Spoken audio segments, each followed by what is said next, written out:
Bon, avant de démarrer ma présentation, je voulais faire des remerciements assez importants, surtout à US Department of State, le département de l'État américain, pour m'avoir contacté et m'avoir informé de cette opportunité.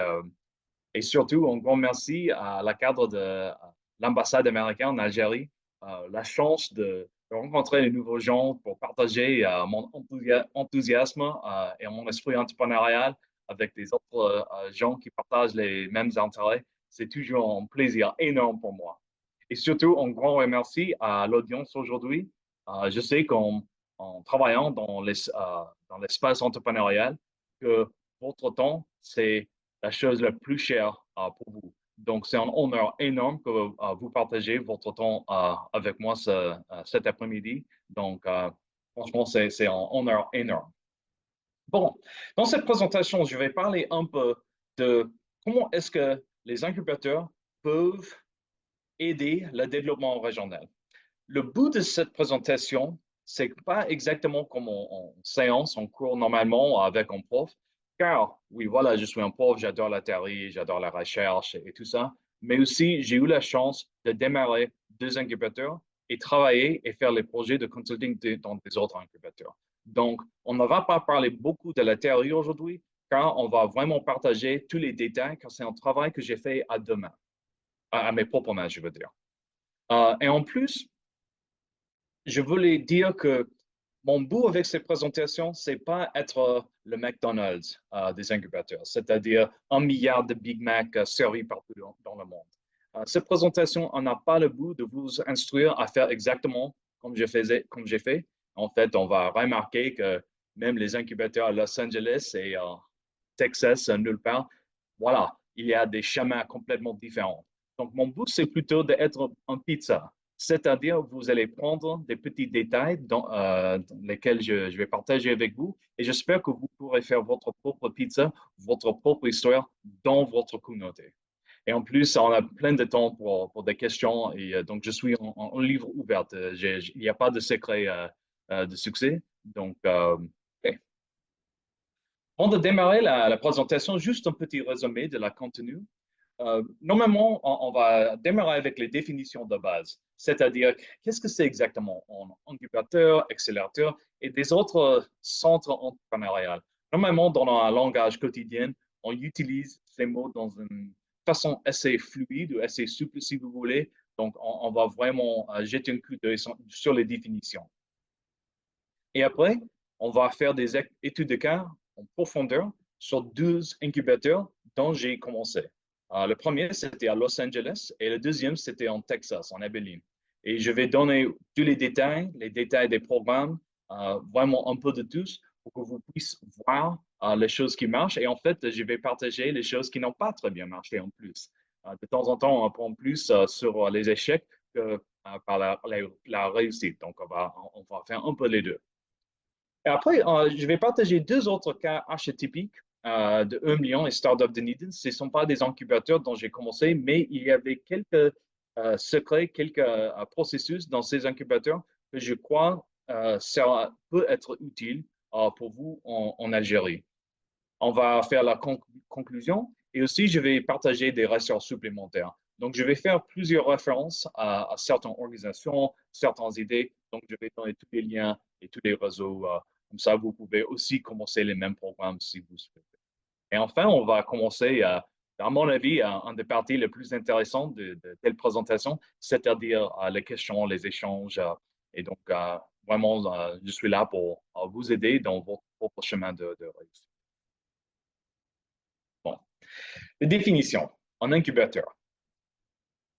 La chose peut-être la plus importante, en fait, deux choses les plus importantes sur les incubateurs, c'est qu'un incubateur n'a aucun but lucratif. Pas du tout. C'est un service public et un service rendu au public. Et la deuxième chose, c'est que dans un incubateur, on fait une focalisation entre la transition de l'idée jusqu'à l'opportunité. Mais qu'est-ce que ça veut dire exactement? Tout le monde a des rêves. Tout le monde a des pensées, tout le monde a des idées. Mais normalement, ce n'est pas forcément quelque chose qui peut être commercialisé qui n'a pas forcément une valeur économique dans un tel contexte. Un bon exemple, à mon avis, j'ai pensé à ça l'autre jour.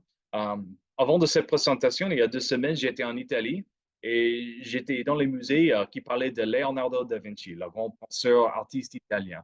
Et voilà, c'était un homme qui avait plein d'idées intéressantes, les inventions, surtout les idées sur comment voler, les petits avions, d'autres idées. Mais voilà, c'était des idées qui n'ont pas été utilisées pour créer une nouvelle entreprise. C'était juste les idées, ce n'était pas forcément les opportunités. Donc, les clients dans l'incubateur peuvent être vraiment n'importe qui veulent savoir est-ce que cette idée dont j'ai, est-ce qu'il est possible, est-ce qu'il y a une possibilité de transmettre ça dans une entreprise qui peuvent avoir ou réussir à un tel bout. Oui, ça peut être un bout lucratif, ça peut être un bout qui aide le gouvernement ou qui fait un bout social, mais voilà, est-ce qu'il y a une chance de réussir?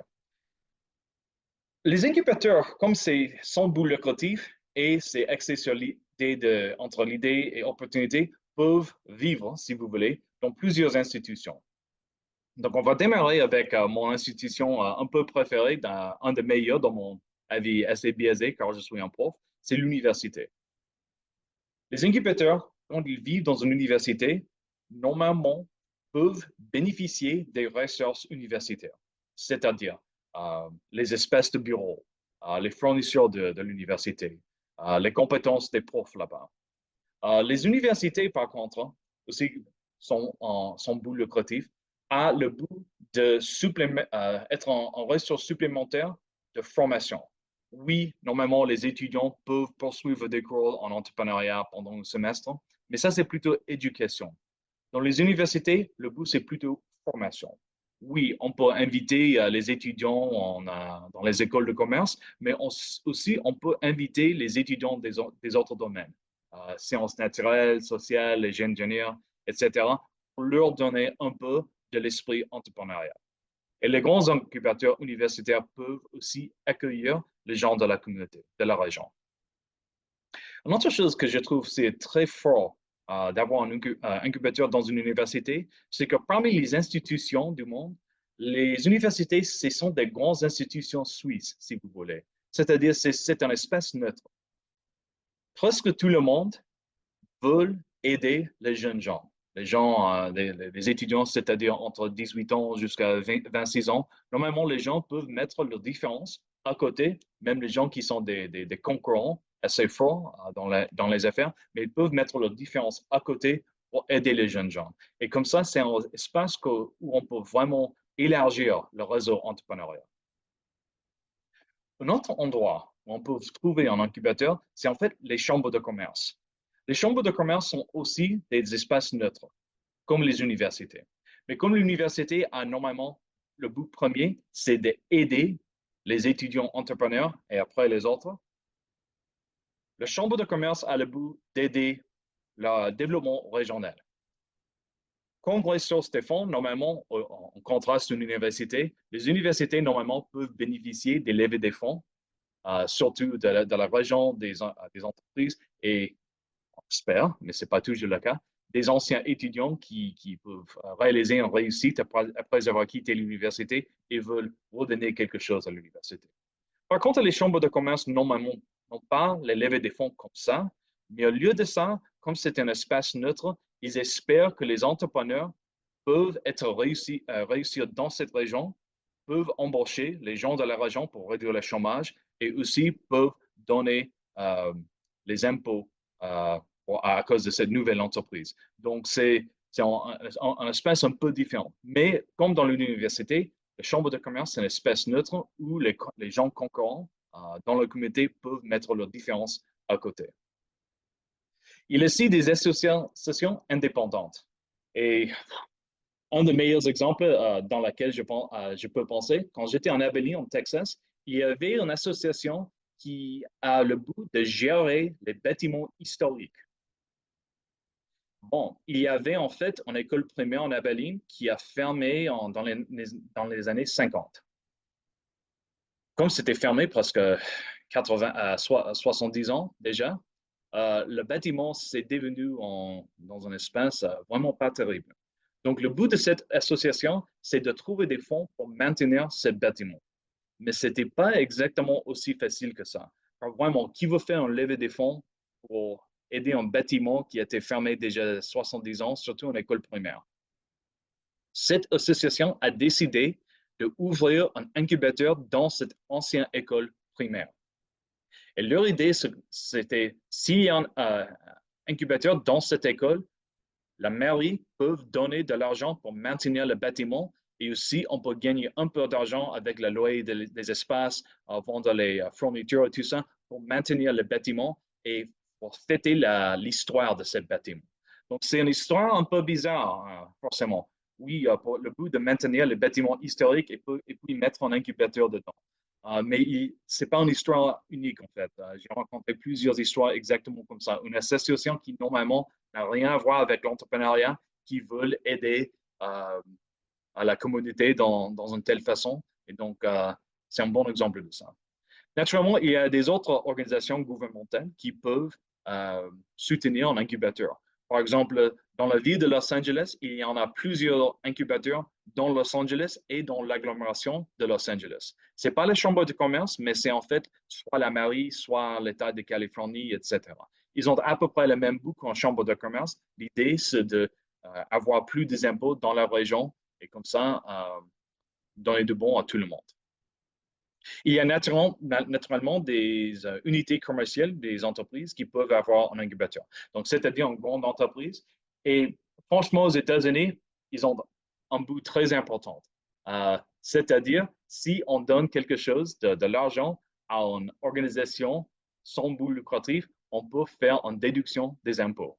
En fait, c'est le vrai but. Mais quand on fait ça, un incubateur dans telles entreprises, l'idée, c'est que soit on peut chercher des nouveaux employés avec l'esprit entrepreneurial. Donc, dans le cadre des ressources humaines, c'est parfait. Soit l'idée, c'est d'aider la communauté et si les gens ne sont pas des chômeurs, ça fait du marketing exceptionnel.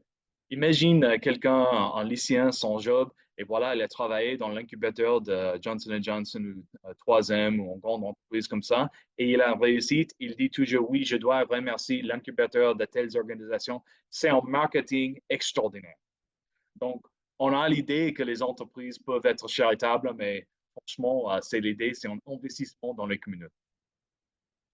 Et il y a aussi des coalitions des intérêts économiques. Ça existe assez souvent. Par exemple, il y a plusieurs banques.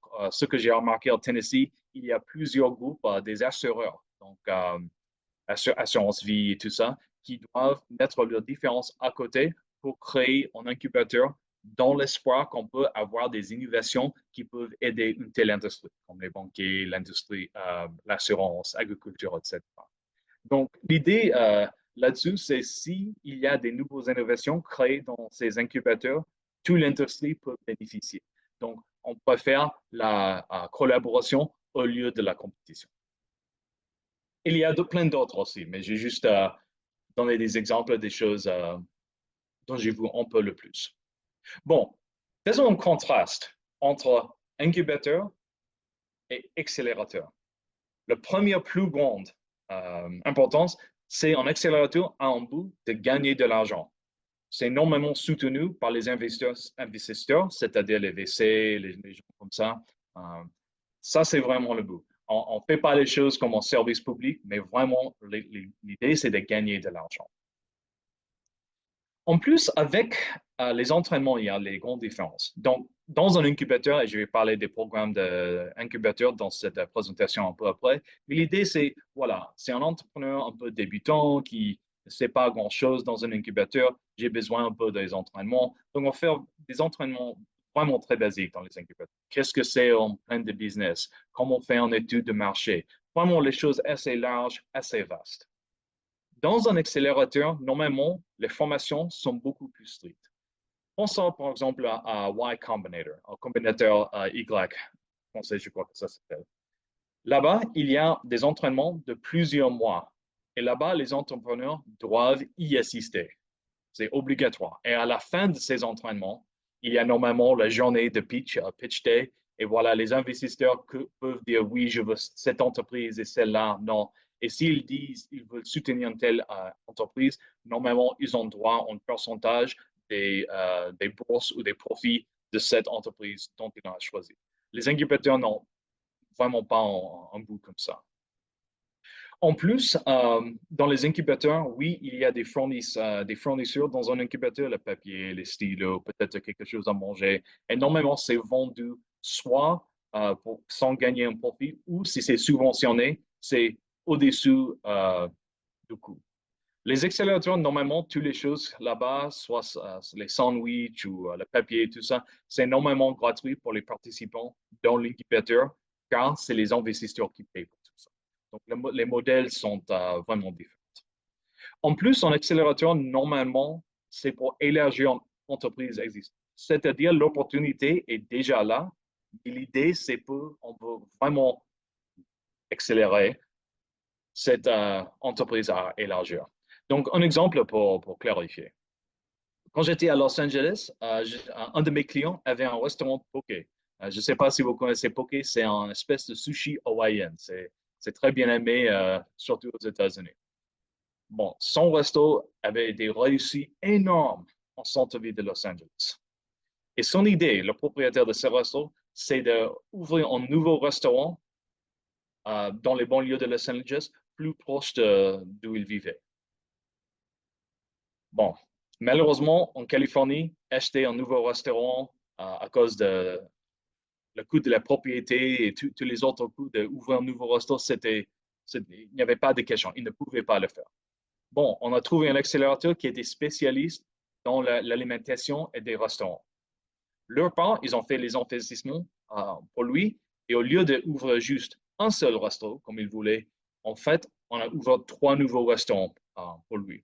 En plus, l'accélérateur avait des réseaux particuliers, surtout l'aide avec la comptabilité, le marketing et les informatiques. Donc, ils ont lui aider avec la comptabilité, comme ça, il peut se concentrer sur la restauration, le marketing pour inviter les nouveaux clients et surtout informatique, faire des nouveaux sites Internet, social media, tout ça. Et ils avaient un réseau avec les ingrédients basiques des restos, c'est-à-dire aide avec la logistique. Donc, tous ces coûts pour le riz, pour la salade, le poisson et tout ça est devenu à peu près 60% moins cher. Donc, c'est un vrai partenaire, le VC, avec les entreprises qui se trouvent dans les accélérateurs. Les ressources et les chances comme ça, c'est juste pas dans les bouts des incubateurs. Donc, c'est vraiment un modèle très différent. Et naturellement, il y a des autres institutions entrepreneuriales qui, on peut voir comment on va montrer, Entrepreneurship Center, centre d'entrepreneuriat, centre d'innovation, centre d'entreprise libre. Il y a des autres noms. Et normalement, ils ont un peu d'une combinaison. C'est un peu un incubateur, c'est un peu un accélérateur, c'est un peu ni l'un ni l'autre. Donc, il y a beaucoup de modes hybrides.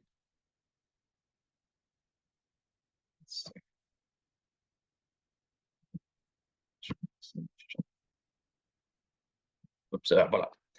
Bon, le premier incubateur dont j'ai démarré, c'est celle-ci, c'est Nongshim Innovation Center à Cal State Los Angeles. Peut-être vous connaissez Nongshim, qu'est-ce que c'est? C'est une entreprise coréenne qui fait des nuits romaines. Donc, eux, ils ont décidé de soutenir un incubateur sur le campus.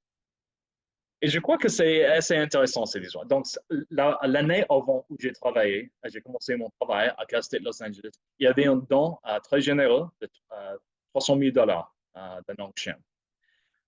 Malheureusement, c'était un peu difficile de vraiment démarrer des programmes avec une somme comme ça. La plupart de cet argent a été utilisé pour construire le bâtiment et surtout cette sculpture un peu spéciale près de la porte de l'incubateur. C'est une université HSI aux États-Unis. Ça s'appelle en anglais Hispanic Serving Institution, ou on peut dire en français une université qui est spécialiste pour aider les latino-américains, c'est-à-dire les gens de l'Amérique latine, et c'est une population très urbaine. C'est Los Angeles de l'Est, c'est pas du tout Hollywood, mais Los Angeles de l'Est, c'est une région de Los Angeles qui est vraiment très pauvre. On avait beaucoup des étudiants qui étaient des immigrés illégaux. On croyait 1 sur 5 des étudiants étaient soit des sans-abri ou des étudiants qui n'ont pas vraiment un domaine fixe où ils vivent dans la voiture. On a même fait une espèce dans un des garages de parking pour que les étudiants puissent dormir quelque part en sécurité les soirs. Donc, c'était une population vraiment très, très pauvre. Bon, les buts initiales, pas beaucoup vraiment. Soutenir les PME, soutenir les micropreneurs, surtout en entreprise tech, donc faire une application iPhone et les choses comme ça, et donner un esprit entrepreneurial aux étudiants avec les bachelors en ingénieur. Créer des nouvelles compétitions étudiants. Et le quatrième point, c'est très difficile. Je crois qu'il y a des profs ou les gens qui travaillent dans les universités ici. C'est lier l'école de commerce avec les écoles des ingénieurs et celles des sciences naturelles. Il y a une politique un peu spéciale aux États-Unis et je crois que ça existe un peu partout dans le monde.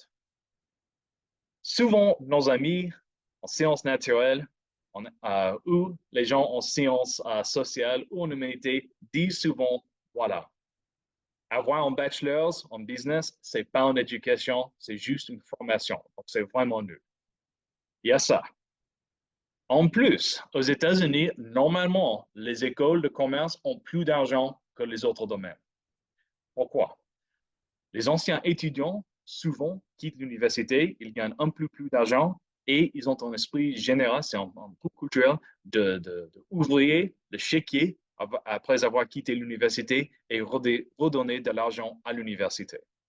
Donc, on a des UPR, unités de pédagogie et recherche, dans une université qui, évidemment, n'ont pas une éducation, qui ne font pas une éducation et en plus, a plus d'argent dans le reste de l'université. Donc, c'est une politique difficile. Donc, le but avec un incubateur, c'est éliminer ces barrières artificielles et pour dire, voilà, l'école de commerce a une valeur et on peut partager cette valeur avec les autres domaines intellectuels et académiques. Et la dernière, c'était soutenir la recherche académique en entrepreneuriat. Oui, c'est pas grand-chose. Comme je disais, je dors très peu. Donc, c'est les bouts initiaux. Quand j'ai commencé en 2015, comme je disais, 300 000 $, c'était vraiment pas suffisant. Donc, on a continué à lever des fonds pour le centre. Et heureusement, en travaillant dans une université, il y avait certaines choses que l'université a fait pour nous pour vraiment faciliter le travail. La première chose, on a travaillé avec le vice-président d'avancement institutionnel, c'est-à-dire le vice-président en domaine de lever des fonds. Et eux, ils ont nous aidés pour lever des fonds. Ils ont fait des rendez-vous pour nous, ils ont fait tout ce qui est bureaucratique pour nous. Pour lever des fonds aux États-Unis, je crois en Europe, c'est la même chose et certainement en Algérie, la même chose. Il y a des règles assez strictes par rapport à lever des fonds, surtout pour des institutions à but non lucratif. Il y a des règles des impôts, il y a des choses qu'on peut faire, ne pas faire. Donc, c'est un peu difficile. Si on a des questions, on peut en parler là-dessus pendant la séance de questions. Mais voilà, ils ont aidé avec ça. Le vice-président de marketing a fait tout le marketing, tout le social media et les sites Internet pour nous. Et enfin, le vice-président de recherche subventionnée nous a aidés avec toutes les subventions de recherche qu'on a cherchées. Donc, ça a aidé beaucoup. La Docteur première Pelli, chose, Docteur Pelli, est-ce qu'on peut dire que justement à ce moment-là, vous étiez un incubateur incubé? incubateur incubé. Oui, c'est un incubateur en train d'incuber, c'est vrai, oui. J'ai jamais y pensé comme ça, mais vous avez tout à fait raison, oui. Donc, la première personne dont j'ai embauché, c'était mon EIR. En anglais, c'est Entrepreneur in Residence, entrepreneur en résidence. C'est-à-dire, c'est quelqu'un, et normalement, dans un incubateur, il y a un bon EIR. Normalement, c'est quelqu'un qui était un entrepreneur avec une assez grande réussite, qui est en demi-retraite, si vous voulez. C'est normalement qui a accès au fonds et accès à un réseau entrepreneurial assez robuste, donc un grand cercle des amis. Donc, lui et moi, avec le vice-président d'avancement institutionnel, a cherché des donateurs. Et heureusement, on a dit le succès engendre le succès.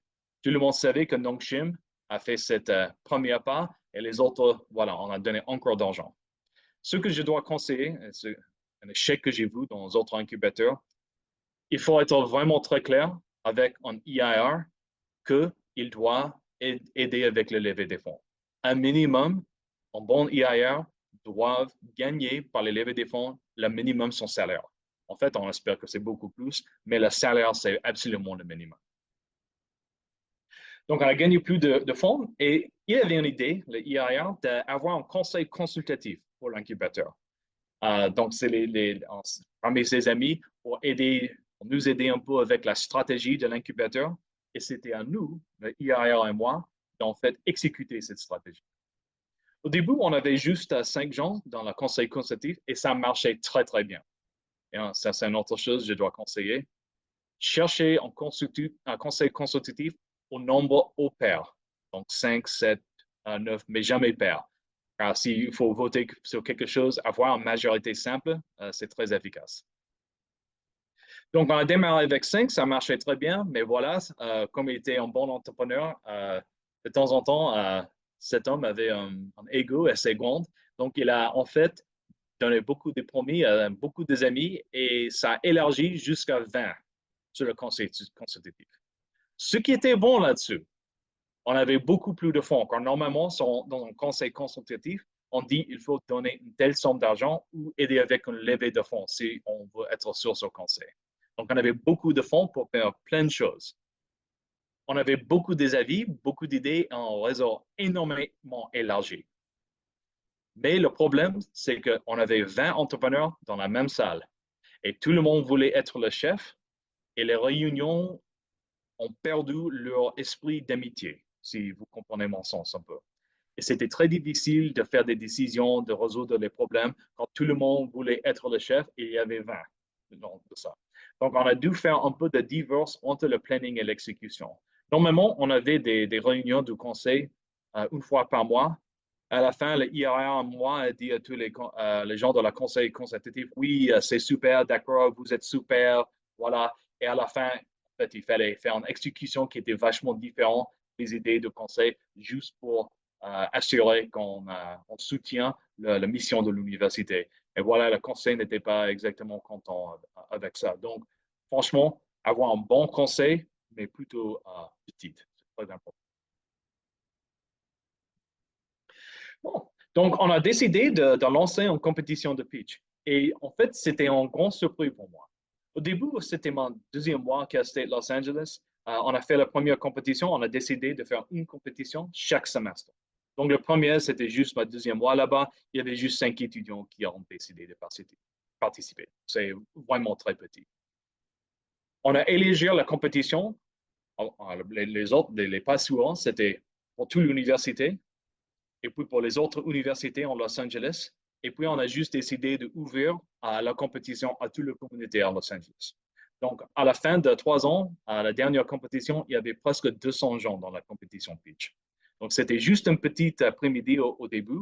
Et à la fin, la compétition a démarré vendredi matin à 7 heures du matin et a fermé lundi soir vers 9-10 heures. Donc, c'était des journées pleines.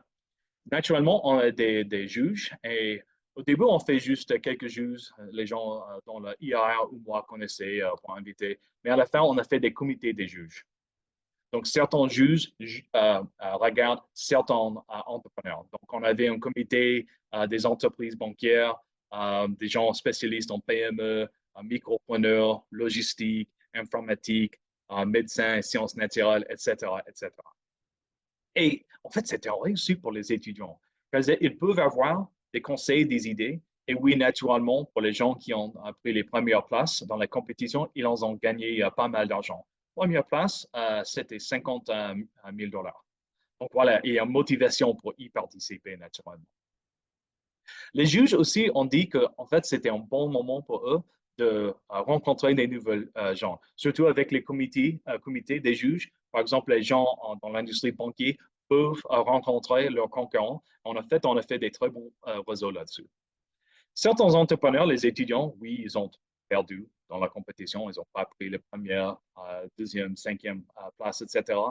Mais souvent, les membres de l'audience, ou soit les juges, leur ont approché après. Ils ont dit, voilà, vous avez perdu la compétition, c'est vrai, mais de ma part, je voulais continuer cette conversation. Voilà ma carte de visite, on peut travailler ensemble.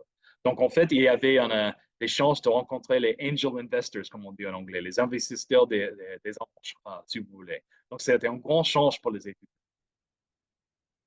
Et en plus, naturellement, si on fait beaucoup de compliments en juge et beaucoup de compliments en audience, naturellement, c'est la même devise. ça ouvre l'échiquier et ça encore est une source de lever des fonds. Oui, on donnait beaucoup d'argent aux étudiants et en fait des membres de communauté, mais à la fin de la journée, on a fait des levées de fonds plus larges que l'argent qu'on a donné. La dernière chose qu'on a fait dans le centre, c'est subvention de recherche. Euh, Peut-être à mon avis, la meilleure chose qu'on a fait, c'était avec NSF I-Corps. C'est une espèce américaine, mais ça existe dans presque tous les pays du monde. NSF I-Corps, c'est National Science Foundation Innovation Corps, c'est-à-dire on branche de le gouvernement et le but, c'est le suivant. Comme vous savez, dans les universités, surtout en sciences naturelles et ingénieurs, il y a des profs qui ont un projet de recherche. Voilà, ils ont trouvé la réponse de ce dont ils cherchaient. Il a mis les résultats de ces recherches à côté. Et c'est juste nulle part. Malheureusement, ça donne aucun bénéfice aux sociétés. Donc, l'idée de NSF I-Corps, c'est de commercialiser des idées de recherche, des inventions de recherche pour faire du bon à la société.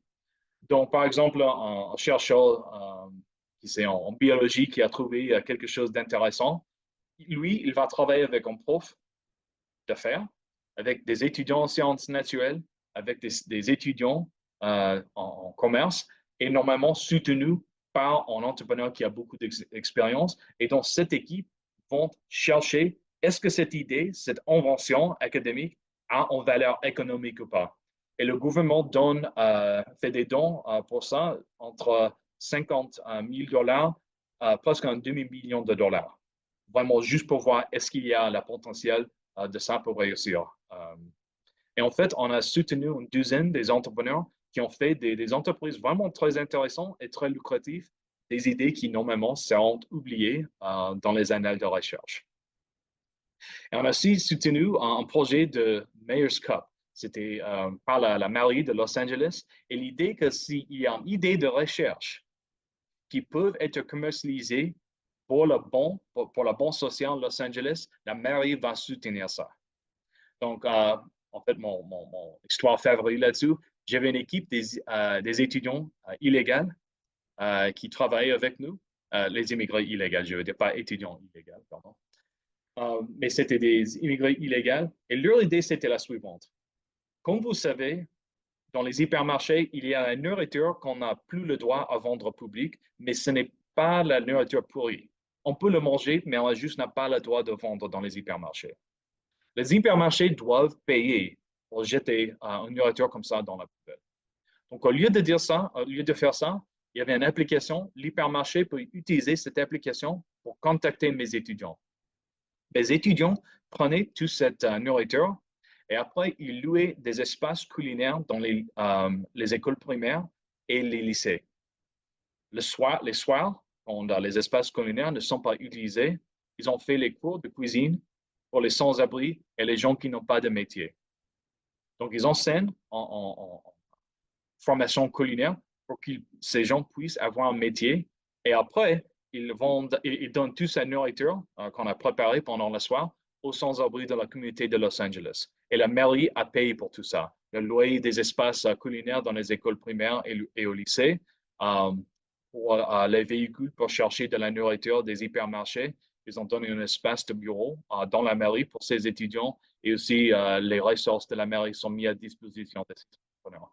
Donc voilà, on peut voir un concept assez abstract, community-based enterprise, ça s'appelle en anglais, et utilisé pour vraiment aider les gens à trouver un métier et aussi améliorer la sécurité alimentaire dans l'agglomération.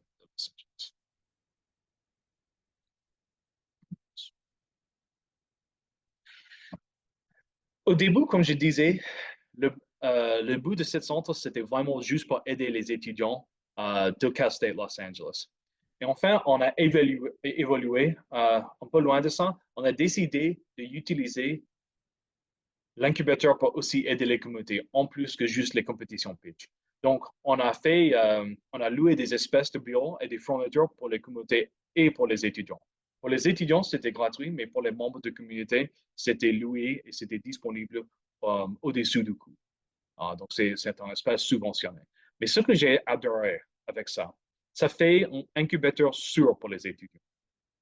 Vous pouvez imaginer quelqu'un très jeune qui veut devenir entrepreneur, un étudiant, 19 ans, 20 ans, peuvent chercher un espace de bureau dans un incubateur quelle que soit la ville. Et vous savez, malheureusement, il y a certains gens dans la vie qui essaient de profiter de la jeunesse et la naïveté des jeunes. Et dans notre incubateur, c'est un incubateur sûr. Quand moi, j'étais là toujours, le IAR était là toujours, les gens de la conseil consultatif étaient là toujours pour juste surveiller et assurer que les étudiants peuvent travailler avec les entrepreneurs dans la communauté dans une façon dans laquelle ils ne profitent pas dans une façon injuste. Donc, je croyais que c'était vraiment un incubateur sûr. Donc, de ma part, c'est une marque de fierté. Et comme je disais, le IRR et moi, on fait des cours en particulier aux gens, études de marché, qu'est-ce que c'est un business plan, lean canvas, etc. Et normalement, on faisait ça soit tous les vendredis, soit tous les samedis. C'est normalement un après-midi entier. Il y avait des petites activités, tout ça. Mais juste pour vraiment aider les gens à penser, c'est pas juste une idée dont j'ai, mais aussi une opportunité et comment on peut réaliser cette opportunité. Et la dernière chose, j'ai adoré l'incubateur, car ça m'a aidé. En étant prof, je dois aussi penser à mon carrière académique. J'ai utilisé l'incubateur pour recruter les gens non seulement de l'école de commerce et non seulement des autres UPR, des autres domaines académiques, mais aussi pour recruter les gens de la communauté pour enregistrer dans mes cours à l'université. Et heureusement, de ma part, dès que quelqu'un suit un de mes cours, normalement, il suit tous mes cours. Donc, c'était une réussite aussi académique. Bon, on a parlé d'un incubateur dans une université urbaine, plutôt latino-américaine, dans une des plus grandes villes du monde. Et maintenant, on va faire complètement l'inverse. L'incubateur Center for Free Enterprise and Entrepreneurship à l'université de McMurray, en Abilene, Texas. Donc, j'ai fondé cet incubateur en 2015. Je dois dire que Abilene, c'est un endroit un peu particulier du monde. Il y avait même beaucoup de blagues en anglais sur Abilene.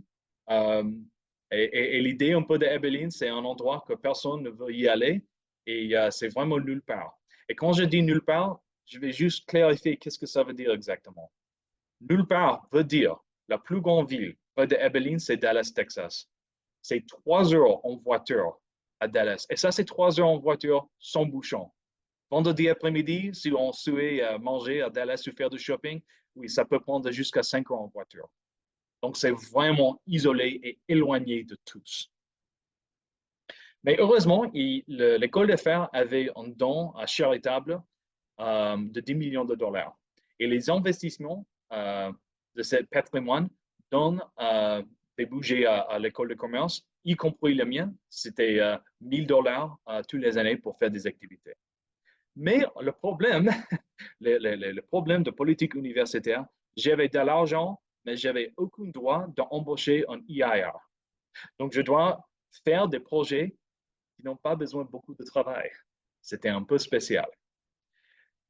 La deuxième chose, oui, il fallait éliminer les barrières entre l'école de commerce et les autres domaines académiques, mais aussi éliminer les barrières entre l'école et le reste du coin. Comme je disais, c'était un coin très isolé à Benin. Et il y avait une grande méfiance entre les universités comme institutions dans cette communauté. Les gens vraiment ont cru que les universités ne servent à absolument rien. Donc, il fallait convaincre la communauté aussi que oui, l'université est là, pas juste pour éduquer, pas juste pour former, mais aussi pour faire un service à cette communauté. Et ça, c'est peut-être mon tâche la plus difficile. L'incubateur, j'ai trouvé du soutien des secteurs dans cette région, c'est-à-dire le pétrole et gaz, les banquières, surtout les frères Koch. Frères Koch, c'est une association aux États-Unis qui soutient l'entrepreneuriat. Et comme je disais, il fallait soutenir les étudiants, la population dans ce coin qui était vraiment plutôt agriculturelle de base et un niveau d'éducation vraiment au-dessus du moyen. Et comme je disais, il y a toujours les politiques difficiles envers les écoles de commerce. Donc, une tâche vachement différente. Mon deuxième mois là-bas, j'ai décidé de faire quelque chose facile, rapide et en réussite, j'espère. Et c'était faire International Women's Entrepreneurship Week. Et ça, c'est quelque chose que tous les incubateurs, toutes les universités peuvent faire. C'est lancé par Montclair State University en New Jersey. Et l'idée, c'est le deuxième semaine en octobre, pour juste faire quelque chose, en abstraction, pour fêter les accomplissements des entrepreneurs féminins. Donc, ça peut être en course particulier, ça peut être un bon déjeuner en fêtant les entrepreneurs féminins, ça peut juste être en vidéo sur YouTube, ça peut être vraiment n'importe quoi. Dès qu'on fait quelque chose, c'est important. Donc, j'ai décidé de faire ça à McMurray. Et je dis vraiment en épreuve, car vraiment les gens du coin disaient, comme c'était une communauté rurale, l'idée des femmes en devenant entrepreneurs, c'était pas une idée vraiment très bien reçue dans cette communauté. Donc, la première épreuve, j'ai juste eu 20 gens qui sont venus. J'ai choisi 3 femmes entrepreneurs de la communauté. C'était des micro-entrepreneurs. Mais ça a marché. C'était pas terrible. J'ai fait un déjeuner là-dessus. Et en fait, ça, c'est une autre chose que je dois recommander. Si on a des fonds pour subventionner des choses, je fais toujours des déjeuners au-dessus du coût. Mais je fais jamais gratuit. Jamais. Pourquoi? Il y a 2 choses qui vont arriver. La première chose, c'est gratuit. On va avoir 200 gens qui vont dire oui, j'y serai. Et personne va y assister. Et ça, c'est une catastrophe. On a dépensé tellement de l'argent pour 200 repas et il n'y a personne, c'est la honte. D'autre part, personne ne va y assister, période. Comme disait l'économiste Adam Smith, quelque chose sans prix n'a aucune valeur. Par contre, si on dit on va dépenser 30 dollars pour ce repas, mais vous n'allez payer que 10 dollars, tout le monde croit que c'est bon marché et ça peut aider. Donc, si, c'est l'économiste, c'est un peu de mélange entre l'économie et la psychologie. Mais bon, dans la première épreuve, il y avait une vingtaine d'entrepreneurs. Ça a marché, c'était pas terrible, mais voilà. La deuxième épreuve, j'ai invité encore 3 femmes de la région. Comme je disais, c'était les PME surtout, mais une des femmes était la fille d'un homme politique de la région. Donc, tout le monde voulait y assister. Quand je dis il y a 120, c'était 120 gens qui ont pris une place. Il y avait encore une centaine qui ont essayé d'assister, mais il fallait les refuser car franchement, on n'a juste pas ni chaises ni table pour qu'ils puissent s'asseoir. La troisième épreuve, malheureusement, c'était COVID. Et donc, on a fait quelque chose en virtuel et je vais partager toutes les vidéos, les entretiens en mes ressources. Et la quatrième épreuve, je voulais faire un truc un peu plutôt international. Donc, j'ai invité 3 entrepreneurs du Danemark pour partager qu'est-ce que ça veut dire l'entrepreneuriat féminin au Danemark.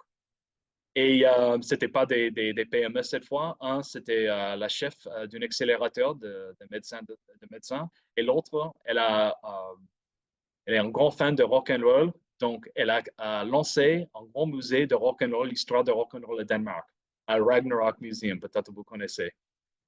Donc, un peu différent. Le troisième, en fait, ça, c'est un leçon important pour tout le monde. Si on va faire une parole comme ça, un événement comme ça, invitez plus qu'un. Car la troisième femme a décidé à 30 minutes avant le démarrage de cette présentation d'annuler.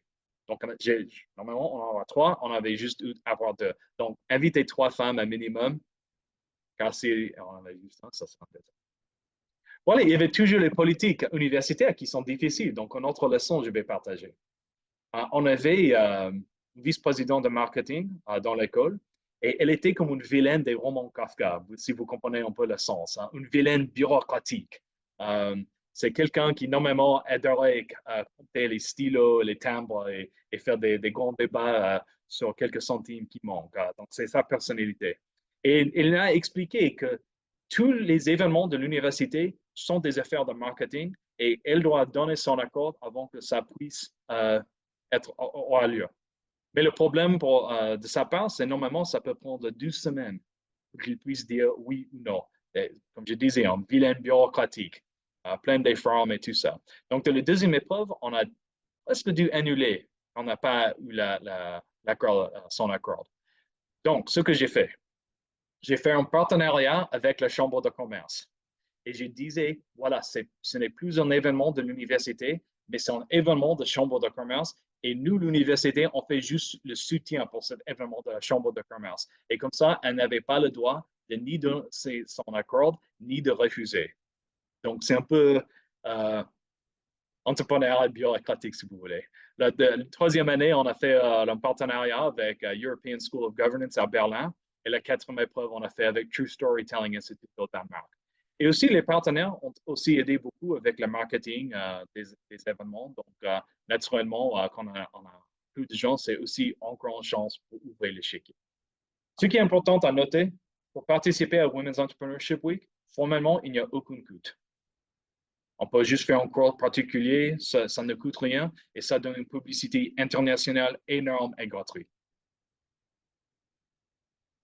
La deuxième chose que j'ai fait avec les partenariats, il y a une franchise qui s'appelle 1 Million Cups, donc 1 million de tasses, comme 1 million de tasses de café. C'est une franchise du partenariat Kauffman Foundation. Kauffman Foundation, c'est un peu comme les frères Koch.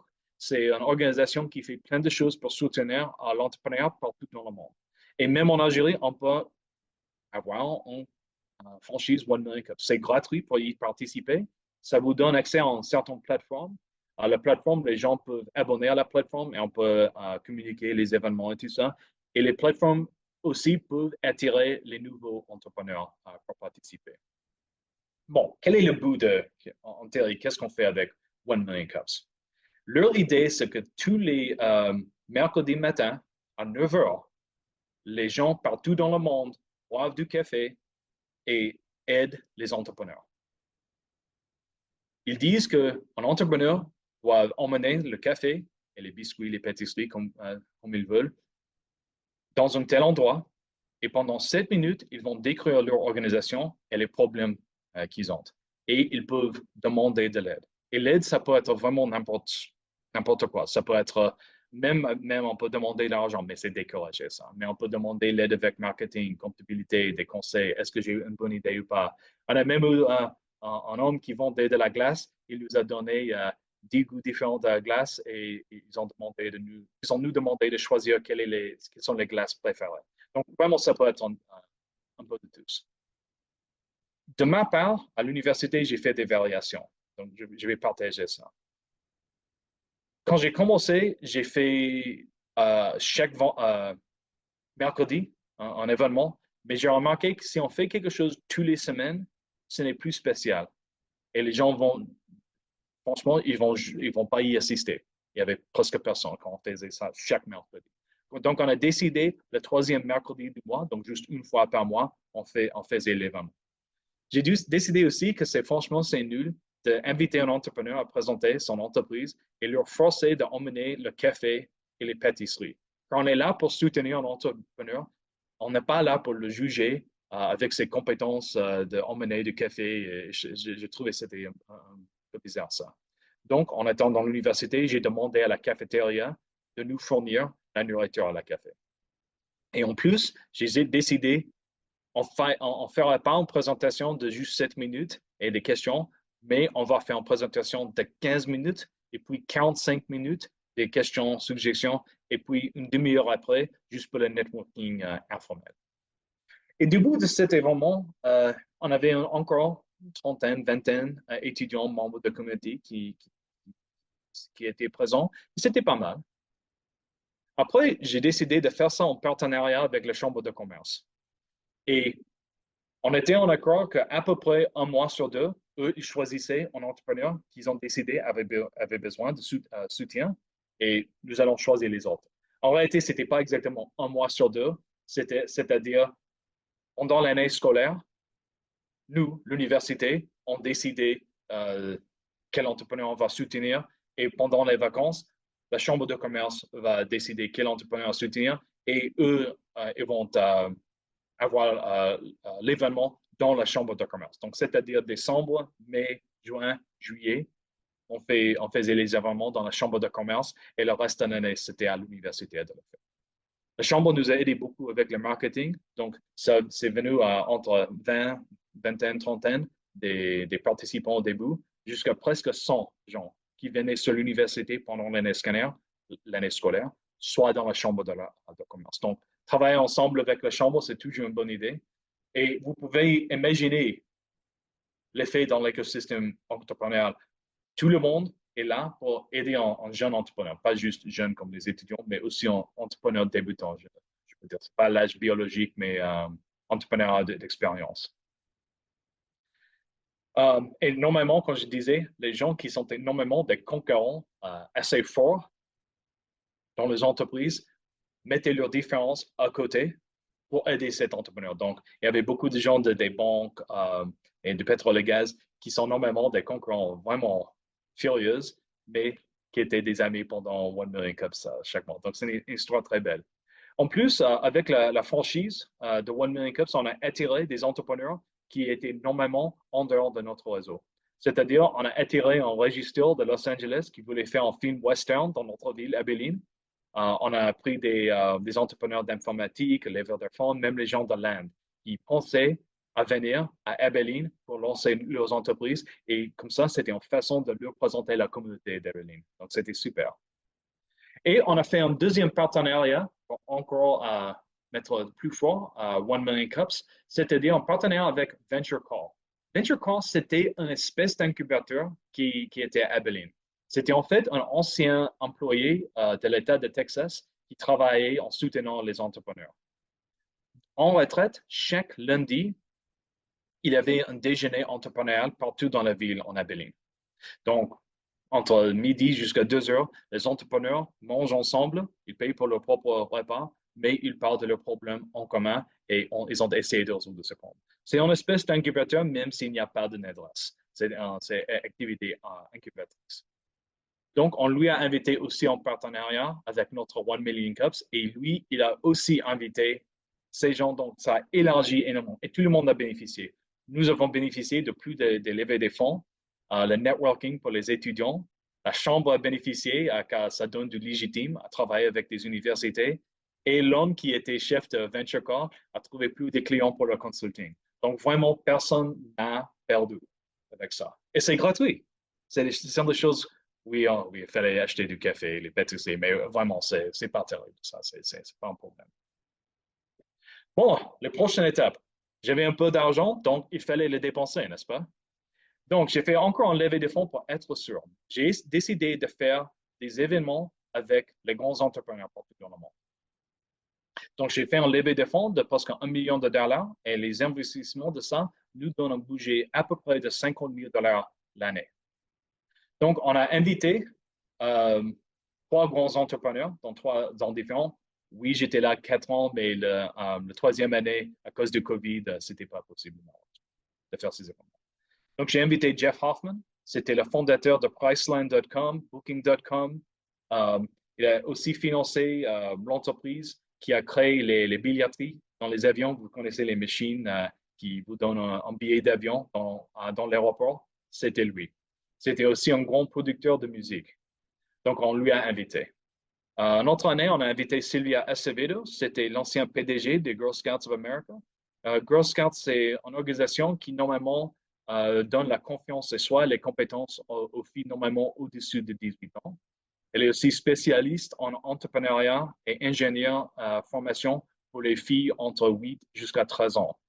Maintenant, elle a une entreprise ingénieur qui vend la technologie à NASA, donc pour explorer l'espace. Donc, un très grand entrepreneur. Et Jim McKelvey, un des cofondateurs de Twitter, maintenant c'est connu comme X, et aussi il a créé Square. Square, c'est une devise qu'on met sur le portable pour utiliser une carte bancaire. Donc voilà, les grands noms, peut-être on ne connaît pas les noms, mais on connaît certainement les entreprises dont il a créé. Donc avec les $50 000, on leur a payé, on normalement avait des abonnements qui duraient 2 jours. C'était toujours un dimanche et un lundi. Dimanche, on avait un apéro qui était ouvert à tous les membres de la communauté. Donc, c'est les auteurs. Quand je dis un apéro, c'était une université méthodiste. Donc, c'était des apéros sans alcool, juste pour être clair. Donc, les apéros comme jus de pomme ou quelque chose comme ça, mais les autres, vraiment super. Et tout le monde peut y assister et parler à notre invité entrepreneur et aussi faire renforcer le réseau. Donc, normalement, on avait une centaine de gens qui assistaient. Après, on va dans un resto, un grand resto avec une salle privée, et on invite une trentaine de gens, normalement les grands donateurs des fonds. Des donateurs des fonds, quelques étudiants, un, deux profs et les vice-présidents de l'école, et on peut poser des questions à notre entrepreneur dans un espace intime. Le lendemain, il y avait le petit déjeuner avec l'entrepreneur et c'était juste pour les profs. Les profs peuvent venir à l'hôtel avec l'entrepreneur et manger avec lui ou elle et poser des questions. Puis, on avait une grande parole juste pour les étudiants dans l'université, normalement vers 10 heures du matin. Puis, on avait le grand déjeuner. C'était ouvert à la communauté. Comme je disais, ils devaient payer, mais c'était normalement à un prix inférieur au coût. C'est normalement un grand repas à 3 cours. Et normalement, ça nous coûtait à peu près 50-60 $. Et pour la communauté, on juste demande 20 $ comme ça. Et après ce déjeuner, l'entrepreneur va dans une autre salle pour parler avec une trentaine d'étudiants. Donc, vraiment, tout le monde, c'est une opportunité de parler avec un entrepreneur qui est milliardaire. C'est une opportunité incomparable. Naturellement, quand on fait ça, on ne perd pas beaucoup d'argent car ça ouvre l'échiquier des grands donateurs chaque fois. Donc, oui, il fallait payer avec les investissements de la levée de fonds 50 millions de dollars, 50 000 $, mais voilà, on a gagné beaucoup plus là-dessus. Et à peu près 150 gens à chaque événement. Donc, ça marchait très bien. On travaille, chose que peut-être on demande, mais comment est-ce qu'on peut connaître Jeff Hoffman, Sylvia Acevedo, Jim McKelvey, etc. En fait, il y a une organisation, et j'ai mis le lien dans les ressources, qui s'appelle All American Entertainment, qui est en agence. Avec cette agence, vous pouvez contacter vraiment tous les gens que vous pouvez imaginer ou ne pas imaginer. Vous pouvez demander à un homme politique, une femme politique, de parler avec votre événement. On peut demander des grands acteurs, des entrepreneurs. C'est vraiment tout le monde. Et c'est eux qui travaillent avec les contrats. C'est très facile de travailler avec eux et donc ça rend les choses plus faciles. On a aussi invité des grands chercheurs académiques pour montrer à la communauté que oui, la recherche ça peut être utile pour la communauté. Donc, on a invité les docteurs David Bourdieu, Grayson Rosil et Peter Klein. Ce sont des chercheurs en entrepreneuriat. Et ils ont assisté à cours dans l'université. Ils ont fait des grandes paroles aussi pour la communauté aussi. Donc, normalement, ils étaient à l'université une semaine chacun. Leur coût, c'était 5 000 $ plus les frais. Euh, pour les grands gens de parole avec Jeff Hoffman, Sylvia Acevedo, c'est 50 000 $, mais eux, de leur part, ils doivent payer leurs propres frais. Donc, nous ne payons pas les frais. Et normalement, avec les chercheurs académiques, on avait une centaine de personnes à chaque événement. Et la dernière, on a fait la conférence Water Storytelling. J'ai trouvé que c'était une super idée pour vraiment souligner l'importance économique et sociale de l'eau. Et ça, c'est important dans une ville comme Abilene, car l'eau, dans certains coins, dans Texas Ouest, l'eau coûte plus cher que même le pétrole. Et comme c'est une région pétrolière, pour vraiment voir pourquoi l'eau est importante pour chercher de l'eau sous terre. Malheureusement, on avait, en fait, malheureusement, il y avait des problèmes de COVID qui a annulé notre conférence. Donc, on a fait la conférence en virtuel. Et la plupart des gens de la conférence, on a fait des entretiens à part. Et j'ai enregistré ça et je l'ai mis sur YouTube. Mais on a invité un grand homme politique, un juge, le chef de la purification de l'eau, beaucoup des profs. C'était très intéressant. Et comme je disais, Water Storytelling, ça sert gratuit aussi. Bon. Troisième étape, donc vraiment, il fallait faire des choses pour les étudiants exprès. On a fait naturellement une business pitch competition aussi, mais au lieu de Los Angeles, j'ai décidé de ne pas ouvrir cette compétition au public ni aux autres universités. Comme McMurray, c'était dans un coin vraiment rural, agriculturel, les étudiants avaient besoin d'une augmentation de confiance en soi. Donc, j'ai fermé la compétition juste pour les étudiants dans l'école. Mais c'était la même chose. On avait des juges qui normalement ouvrent le chéquier et chaque année, on a donné environ 20 000 $ en total aux étudiants qui faisaient la pratique. J'ai aussi décidé de publier l'histoire d'Abilene dans un livre qui décrit vraiment l'entrepreneuriat et c'était les gens un des gens, c'était un donateur de l'école. Les autres, sont les gens qui ont essayé de chercher comme donateur de fonds. Mais en fait, c'est une publication qui dit vraiment l'histoire entrepreneuriale. Il y a des gens aussi en dehors d'Abilene, mais les entrepreneurs adorent voir leur nom sur un article, sur un chapitre. Et donc, c'est une bonne façon de lier l'académie avec la communauté. Et j'ai lu les références dans les ressources. Et mon plus grand échec, et c'est une histoire marrante, Warhawk Recycling.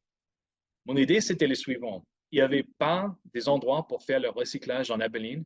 Le plus proche, c'était 4h30 en voiture pour le recyclage. C'était à Austin, Texas. C'était le plus proche. Donc, mon idée, c'était le suivant. J'étais sur le conseil consultatif sur une organisation qui s'appelait Work Again West Texas. Work Again West Texas était soutenu par la mairie et ça donnait de l'argent aux chômeurs et les gens qui n'ont pas d'opportunité. Donc, 2 fois par semaine, eux, ils cherchaient de la poubelle un peu partout à Abilene et ramassaient toutes ces poubelles et ils ont mis dans un espace correct au lieu des parkings, des lacs, etc. Et les 3 autres jours, avec l'argent qu'on leur a payé, donc ils ont reçu un salaire, mais le reste, on a donné ça à Goodwill. Et Goodwill fait des formations et des préparations de métiers pour les gens comme les sans-abri, les anciens prisonniers, tout ça, pour qu'ils puissent trouver un job après. Bon, je croyais que ça, avec ces partenariats, je cherchais avec Goodwill West Texas et j'espérais pouvoir que les gens, en cherchant de la poubelle, ils peuvent séparer la plastique dans ces poubelles. Et avec cette plastique, l'école allait acheter cette plastique pour un centre de recyclage à Abilene. Et on peut mettre le plastique avec notre imprimante 3D pour créer des produits qu'on pouvait vendre. Donc, l'idée, c'est que les sans-abri et les étudiants peuvent marcher à travailler ensemble pour gagner un esprit entrepreneurial. Et les frères Koch ont fait un don de 750 000 $ pour soutenir ça, pour construire le bâtiment et tout ça. Et malheureusement, qu'est-ce qui se passe? Un des chefs de l'école a dit non, on ne fait pas de recyclage à Texas, ça c'est pour les Californiens, absolument pas sur notre campus. Non. Donc, échec total. J'étais étonné. Donc, voilà, il faut aussi partager les échecs. La politique, c'est difficile partout dans le monde, n'est-ce pas? On a aussi fait des programmes de formation continue, c'est-à-dire les cours particuliers pour les managers, des PDG et lycéens. Pour les donateurs de l'université, normalement, c'était gratuit pour eux pour assister à tel cours. Mais pour les gens qui n'étaient pas des donateurs de l'école, on utilisait ça un peu pour gagner de l'argent. Bon, la dernière, quelques autres exemples, ce n'étaient pas des incubateurs dont j'ai fondé, mais avec qui j'ai travaillé. Et donc, il y a quelques bonnes pratiques que je vais partager avec vous. Le premier, c'était Startup Dunedin. Dunedin, c'est en Nouvelle-Zélande. Et eux, ils avaient un partenariat entre Otago Polytechnic, c'est une école qui donnait des DUG, des formations universitaires à 2 ans, avec l'Université d'Otago et aussi la ville de Dunedin. Donc, c'est un partenariat entre 3 entités. En plus, il y avait des programmes pour les étudiants et pour les membres de la communauté. Donc, c'est incubateur pour les étudiants. Est-ce que j'ai une idée? Est-ce que c'est une opportunité pour vraiment des débutantes? Et les programmes Incubateur Plus. Incubateur Plus, c'était pour les membres de la communauté. Donc, c'est un peu comme un accélérateur qu'il fallait avoir une entreprise qui existe déjà, mais c'était sans le soutien des fonds. Et naturellement, c'était aide pour les PME et les entreprises évoluatives. Mais ce que j'ai beaucoup aimé en pratique que j'ai emprunté, c'était Jibu Vendredi. Good, Bad and Ugly, après le film Western, The Good, the Bad and the Ugly. Donc, ils prenaient un cercle de soutien, on mange des pizzas et on boit un coca si on voulait. Et ils disaient, pendant cette semaine, j'ai fait ça de bon, j'ai fait ça de pas bon, et ça, c'était vraiment terrible. Et les gens dans le cercle partagent des idées pour soutenir les autres. On m'a expliqué, c'est un une technique de la culture Marie en Nouvelle-Zélande. Et donc, j'ai adopté cette pratique dans mes propres incubateurs et j'espère que ça peut être quelque chose de bon pour vous. C'est enfin, encore une façon d'élargir et renforcer votre réseau. Il y avait enfin EM où j'ai travaillé. EM c'était un peu intéressant car, comme tous les EM en France, le but de ces universités, c'est de renforcer le développement économique de leur province. Donc, c'est Rhône-Alpes avec EM. EM a créé un Fab Lab. Donc, c'est une espèce d'incubateur où on peut créer des produits avec École centrale de Lyon. Donc, c'est une compilation entre une école d'ingénieurs et une école de commerce. Et c'est en pratique très bien. On utilise très souvent en Europe. Souvent, soit en organisation publique, soit en université, il y a des règles très strictes si on prend de l'argent. Donc, il y avait EM et puis EML.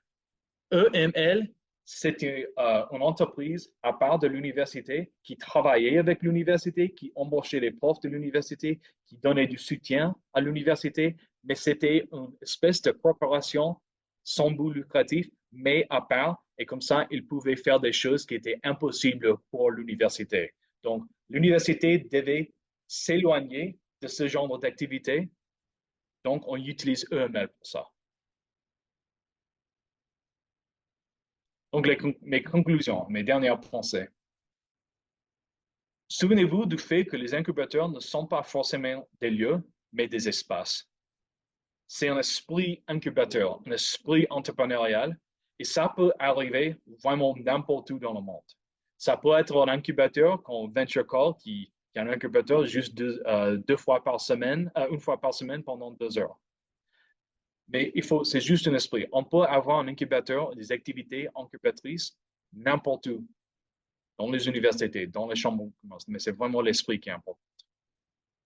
Absolument, la collaboration, c'est beaucoup mieux que la compétition. Quand tout le monde est plus riche, le but, c'est en fait pas de prendre le pain des autres, mais le but doit normalement avoir une vie plus aisée, plus confortable. Donc, pourquoi pas, on ne peut pas aider les autres, quand normalement, on fait un gain de capital social qui peuvent être remboursés un jour à l'autre. C'est vraiment très important.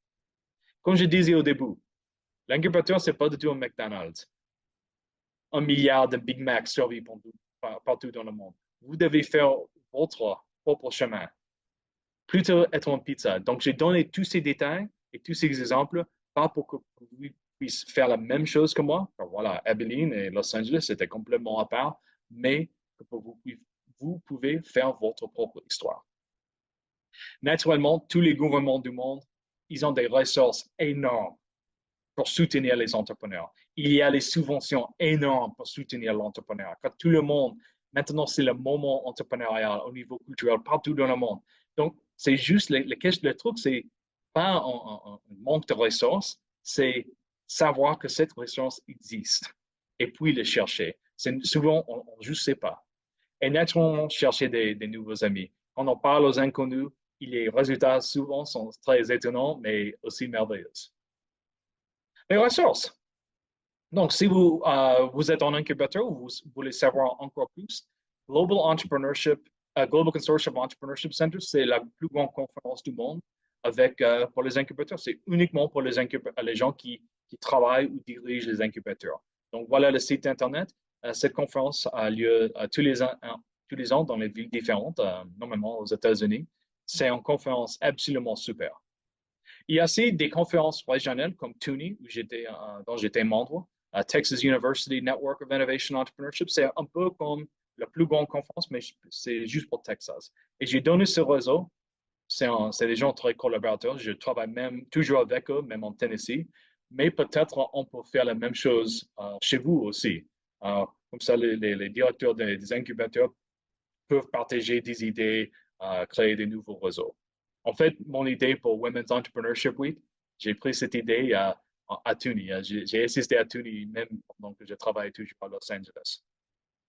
All American Entertainment, c'est l'agence où on peut trouver des bons entrepreneurs. Leur référence à mon livre assez récente, Si on va chercher la corrélation, c'est auto-ethnographique dans une certaine façon. 1 million cups, c'est le lien là-bas où vous pouvez enregistrer votre propre franchise. Et quelques réseaux, quelques liens sur YouTube, sur mes propres événements, Women's Entrepreneurship Week et aussi International Water Storytelling Conference. Et le dernier conseil. Je sais que tout le monde a leur propre problème dans les incubateurs. Heureusement, il n'y a aucun problème dans les incubateurs qui n'a pas encore été découverte et que peut-être une cinquantaine de profs a écrit sur ces problèmes, ils ont proposé les solutions. Quel que soit votre problème, probablement les solutions sont déjà sur Google Scholar. La tâche, c'est juste de les chercher avec les mots justes, les vocabulaires corrects, pour chercher les articles qui décrivent ça. Donc, peut-être, je crois que Google Scholar, c'est la ressource la moins connue dans le monde entrepreneurial, mais comme c'est super. Bon. Celle-ci marque la fin de cette présentation. C'était une bonne heure, mais je suis ouverte à toutes vos questions, la discussion, toutes. What is the nature of the bilateral relationship between accelerator and incubator in business innovation? Accelerator. And the relationship between an incubator and an accelerator in business. Oh, comme entreprise évolutive, c'est-à-dire. Est-ce que ça. Yes, yes. OK. Yes. OK, oui, je comprends. Donc, normalement, est-ce qu'en français, ça va? Oui. Bon, les accélérateurs sont normalement gérés plutôt vers les entreprises évoluatives. Ça doit être une entreprise qui existe déjà, mais qui a besoin de quelque chose d'important pour aller à la prochaine étape. Donc, ça peut être, normalement, c'est une question de l'argent. Oui, j'ai une idée super, je veux construire des stylos, mais j'ai besoin d'acheter une usine pour faire des millions de stylos pour que je puisse gagner de l'argent. Ça peut être aussi dans des accélérateurs. Oui, pour évoluer dans la prochaine étape, j'ai besoin d'un partenaire qui peut m'aider avec social media marketing ou quel que soit le problème. Donc, ça, c'est dans les accélérateurs. Les incubateurs, normalement, on ne sait pas encore, même si c'est une vraie opportunité ou pas. Donc, c'est normalement impossible à dire si c'est évolutif ou pas. Car franchement, l'entreprise, s'il existe, ça existe dans une façon vraiment embryonique, si vous voulez. On ne sait pas exactement si ça peut même réussir dans un petit niveau, ni un très grand niveau. Thank you. First of all, thank you, Dr. Duncan, for this incredible presentation. My question is about the incubators that you have listed during your talk. Can we, as Algerian entrepreneur, have access to what they have to offer, and how exactly? And my second question is very short. It's regarding the incubators in the university, les incubateurs universitaires. Our entrepreneurs who are not students anymore can benefit from the programs and the workshops the university offer, and in case they said we cannot have access, is there a law or anything that we can we can say that how can we benefit from the programs and workshops? Thank you. Absolutely. Is English better for you? I can respond in English or in French. Soit l'un, soit l'autre. Peut-être en français, c'est mieux car... Whatever you choose. Bon. La première question, c'était les incubateurs où j'ai travaillé. Est-ce que vous, comme les gens en Algérie, peuvent y participer? En fait, je vais élargir cette question à tous les incubateurs, presque aux universités. Le plus grand de l'université, la plus grande chance que les membres de la communauté peuvent y participer. Donc, oui, si vous souhaitez aller à Los Angeles pour y participer, oui, ça peut se faire. Même Si vous souhaitez aller en Abilene pour participer, oui, c'est possible. Mais ce qui arrive dans les incubateurs, normalement aux États-Unis, un des plus grands bénéfices, c'est que vous êtes là en personne. La plupart des programmes, oui, on peut participer online, mais la magie d'incubateur, c'est quand on est dans le bureau, dans la surface de bureau, et on participe l'un des autres. Donc, oui, c'est possible d'y participer, mais je crois que c'est pas très efficace d'aller tellement loin juste pour cet incubateur. Mais non, il n'y a pas de loi ou les choses comme ça qui dirigent euh, si les membres de la communauté, si les anciens étudiants peuvent participer ou pas. C'est normalement une question des fonds universitaires. Est-ce que l'université a les fonds pour soutenir les anciens étudiants, les membres de la communauté ou pas? Nous avons beaucoup des écoles aux États-Unis qui sont très petites. McMurray, c'était un exemple, c'était 1000 étudiants. Et il y a beaucoup des écoles, des universités très petites comme ça. La chance de participer dans les petites universités, dans les incubateurs, c'est pas très, très fort. Ça doit être une université qui a beaucoup d'argent comme McMurray. Mais les plus grandes universités, les écoles publiques, University of Texas Austin, Ohio State, Harvard, comme vous voulez, comme ils ont beaucoup des étudiants, ils ont plusieurs incubateurs dans leurs universités et les chances que vous pouvez y participer, c'est beaucoup augmenté.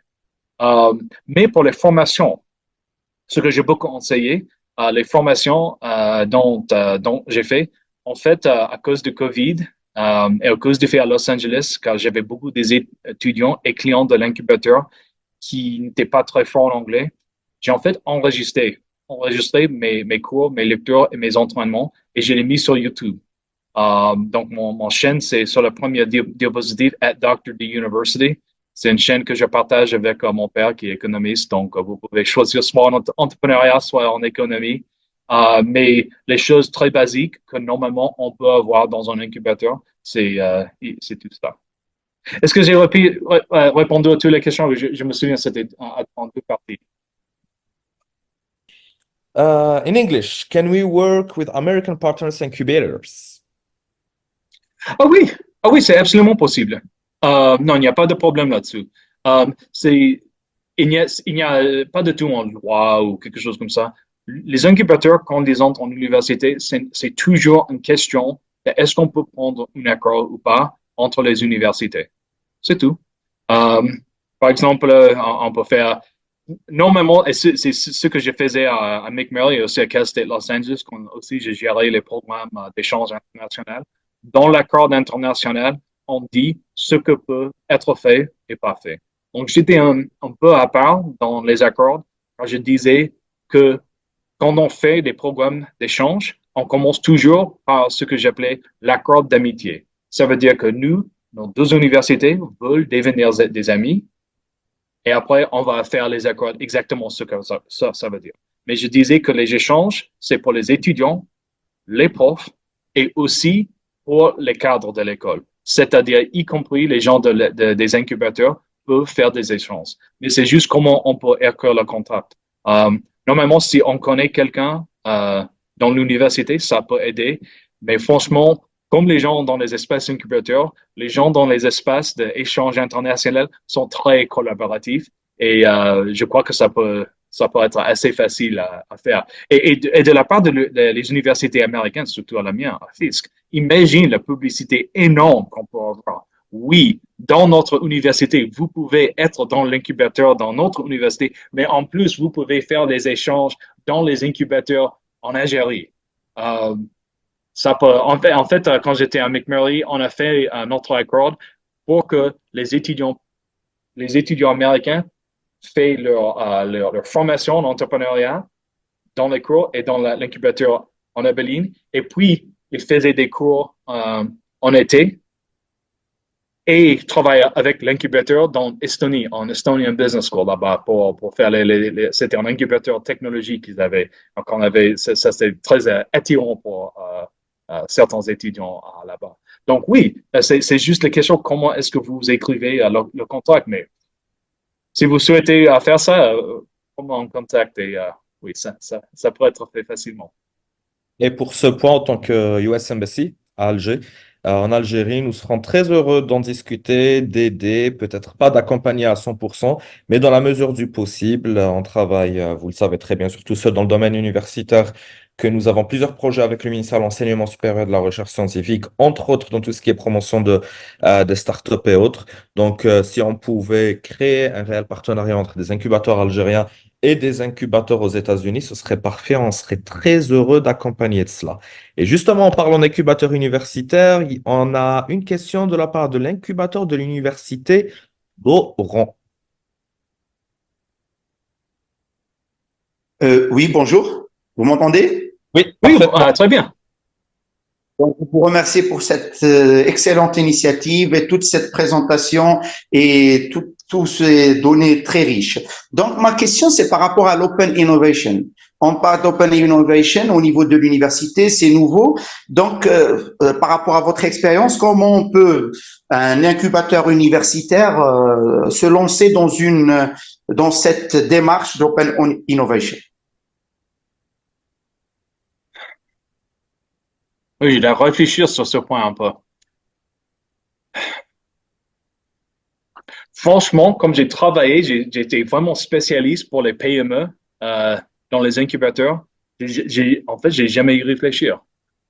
Euh, Open Innovation dans les universités. Oui, une très bonne question. J'ai jamais y pensé. Euh, Certainement, pour mettre, je crois que ça peut marcher très bien, car les incubateurs, normalement, ont un but de servir la public. Dès qu'on peut mettre tous online, euh, et je crois que c'est un peu le chemin, surtout avec intelligence artificielle.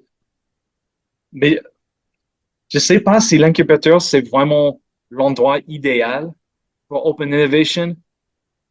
Et je me demande vraiment si un accélérateur, c'est l'endroit idéal pour Open Innovation.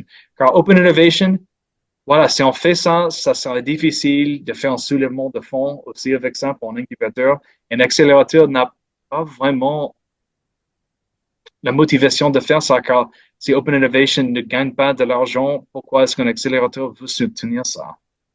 Je demande si peut-être il y a une autre institution, c'est peut-être mieux pour Open Innovation. Mais je suis pas sûr, c'est pas exactement mon domaine, je suis plutôt vers les PME et comment ça s'appelait en français? Corporate entrepreneurship, ce que j'ai fait c'est dans les incubateurs entrepreneurs des entreprises. Je suis pas exactement sûr, c'est pas exactement mon domaine. Je peux donner un détail? OK. Je peux. Oui. Oui, par rapport, nous, en Algérie, maintenant, tout ce qui est PME, il est géré par les CDE, les centres de développement de l'entrepreneuriat. Tout ce qui est innovant, tout ce qui est ce qu'on appelle l'entrepreneuriat d'innovation, c'est les incubateurs. Et tout ce qui est entrepreneuriat classique, PME et tout, c'est les CDE, les centres de développement de l'entrepreneuriat. Pour vous donner une version. Ah oui, donc CDE, dans la façon dont vous le décrivez, nous avons une organisation qui s'appelle SBDC aux États-Unis, Small Business Development Center. Ça a l'air un peu assez similaire. SBDC, c'est énormément financé par le gouvernement fédéral. Donc, on va trouver ça partout aux États-Unis. Et là-bas, ils font les services. Par exemple, imagine que vous souhaitez ouvrir un nouveau restaurant ou quelque chose comme ça. Ils ont accès aux bases de données et aussi, souvent, les SPDC écrivent les plans d'affaires pour vous. Je ne suis pas un grand fan de ça. Ils écrivent le business plan car de temps en temps, ils ne sont pas terribles. Mais voilà, c'est facile de critiquer quelque chose qui existe déjà que de démarrer à zéro. Et les autres choses qu'ils font, les SPDC aux États-Unis, c'est ils peuvent lier une nouvelle entreprise avec SBA, Small Business Administration. Et SBA peuvent co-signer le financement d'une nouvelle entreprise avec la banque. C'est un peu comme un intermédiaire entre une banque et une nouvelle entreprise. Et normalement, ils peuvent faire la garantie pour le financement, normalement jusqu'à 300 000 $. Alors, donc, mais c'est pas exactement dans l'espace incubateur, c'est juste c'est une activité incubateur, mais c'est pas un incubateur exactement. effectivement, les CDE, c'est le point de relation entre l'ANAT, l'Agence nationale de l'appui de l'entrepreneuriat, qui va financer les jeunes entrepreneurs. C'est ça, c'est la même, c'est dans cette optique. OK, Un financement oui, public aussi, love it. qui tout à l'heure voulait les poser d'un coup. Donc, alors, one, does economic prosperity depends only on entrepreneurship, or, or how can we achieve economic development goals? Economic development course. Okay, it's more about the link between economic prosperity and entrepreneurship. Ah oui, OK.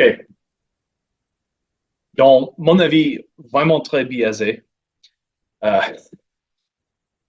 Le problème, et je peux dire ça plutôt vers anecdote au lieu d'un niveau empirique, les PME sont vraiment les encres de développement économique.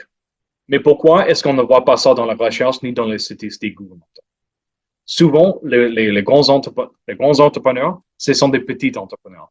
Des vrais héros des entrepreneuriats, c'est pas les Mark Zuckerberg du monde, mais c'est la femme célibataire avec 2 enfants qui travaille dans son appartement à plein temps juste pour payer le loyer à la fin de mois.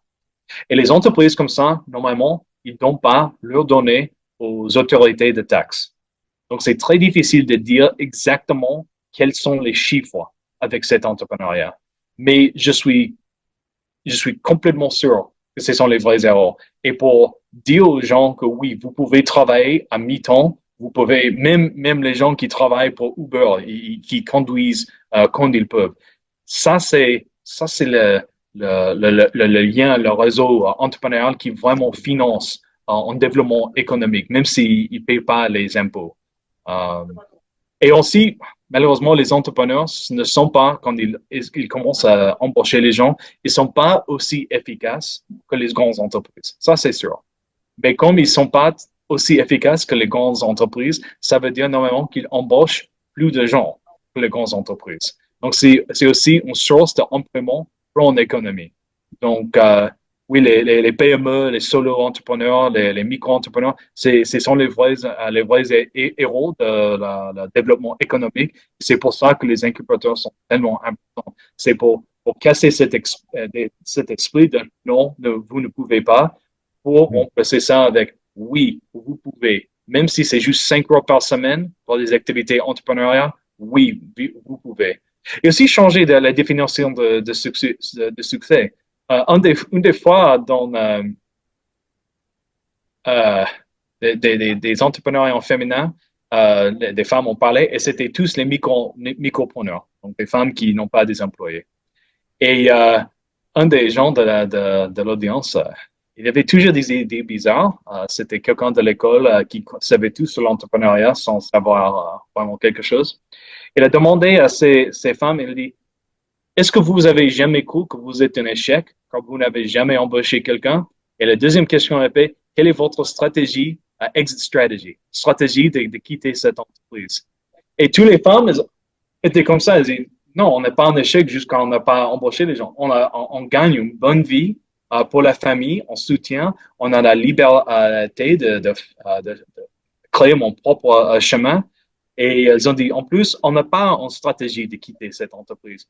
Cette entreprise nous rend contente. Ça aide nous à trouver notre propre identité. Donc, il n'y a pas du tout une exit stratégie pour nous. Et donc, ça a vraiment changé les avis des micropreneurs dans l'audience. Je riais quand il a posé ces 2 questions, mais j'étais aussi content car ça a donné à notre entrepreneur une chance de répondre dans une façon très forte. Does that help? I transformed the cultural club at the university into a startup after creating a good reputation and keeping the same name. At the same time, I maintained the club at the university. Will this affect my startup in the future? Moi, la plus grande chose, c'est une question de droit à cette norme. À qui appartient le droit de cette norme? C'est vous ou est-ce que c'est l'université? En fait, donc, on va mettre les questions de légalité à côté. Si la réputation est bon, en fait, ça peut vraiment aider votre nouvelle entreprise. On peut penser, oui, je me souviens, c'était un club universitaire et c'était super, et peut-être c'est la même chose ici. Mais par contre, si les étudiants, quand vous venez plus là, et si les étudiants font des bêtises, car souvent ça arrive avec les jeunes gens, ils font des bêtises qui sont couvertes dans les médias, ça peut vraiment faire mal à votre organisation. Euh, ça, ça, ça peut se dépendre. Je pense que non. Alors, il y a une autre question de Kamel qui dit, s'il vous plaît, quel est votre conseil pour les nouveaux entrepreneurs? Testez votre idée avant de la lancer. Et ce que je dis, en fait, je dis ça à mes clients, mais aussi à mes étudiants, faire une bonne analyse de fiabilité. C'est très important. Les meilleurs génies du monde ne sont pas aussi intelligents qu'une trentaine de gens qui juste voient ça à l'extérieur. Et le concept anglais, ça s'appelle Strength of Weak Ties.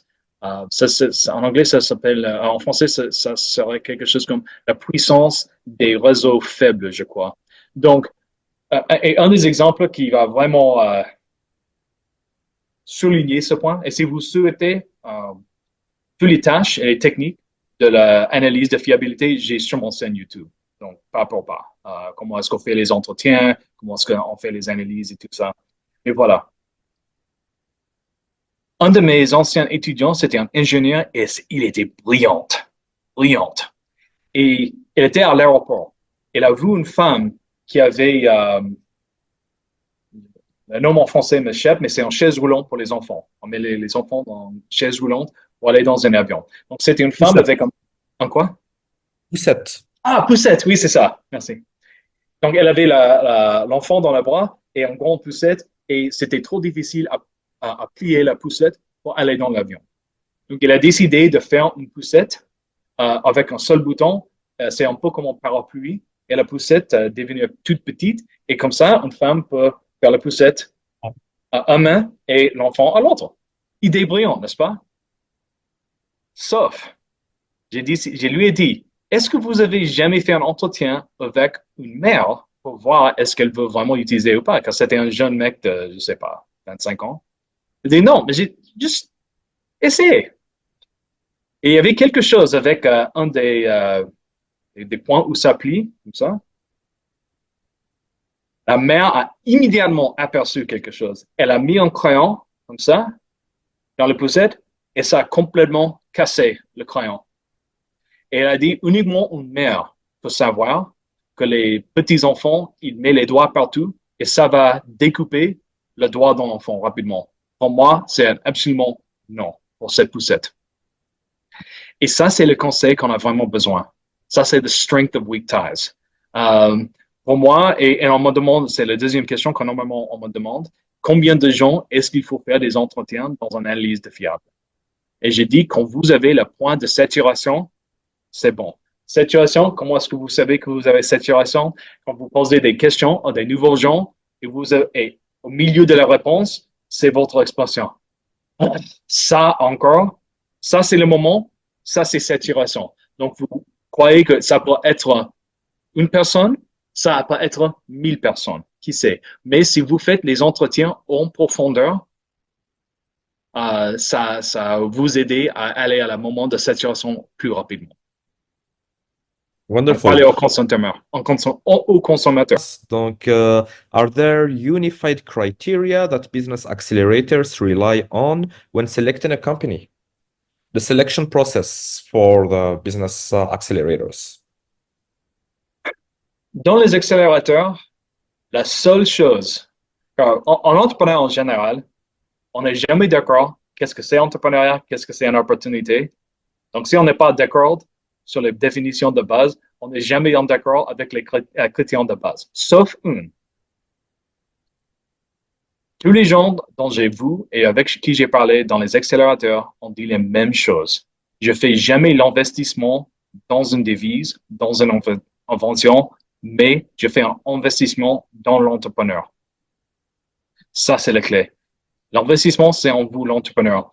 Et quand on voit une équipe, par exemple, Et j'utilise ça toujours comme un exemple. Je ne sais pas si ça va marcher ou pas, mais quand j'étais à l'université, j'ai vu les Jeux olympiques. Pas celle-ci, mais il y a, je sais pas, une vingtaine d'années avant. Et on avait les meilleurs joueurs des États-Unis pour le basket. Kobe Bryant, Allen Iverson, c'était les top de top. Et ils ont perdu contre l'équipe de Serbie. Serbie, petite Serbie, avec des joueurs pas à tel niveau. Pourquoi? Car les gens en Serbie, ils savaient très bien jouer ensemble et les équipes des Américains, elles avaient tous des gros égos. Bon, les accélérateurs, ils vont le voir. Est-ce qu'il y a une bonne synergie entre des gens sur l'équipe?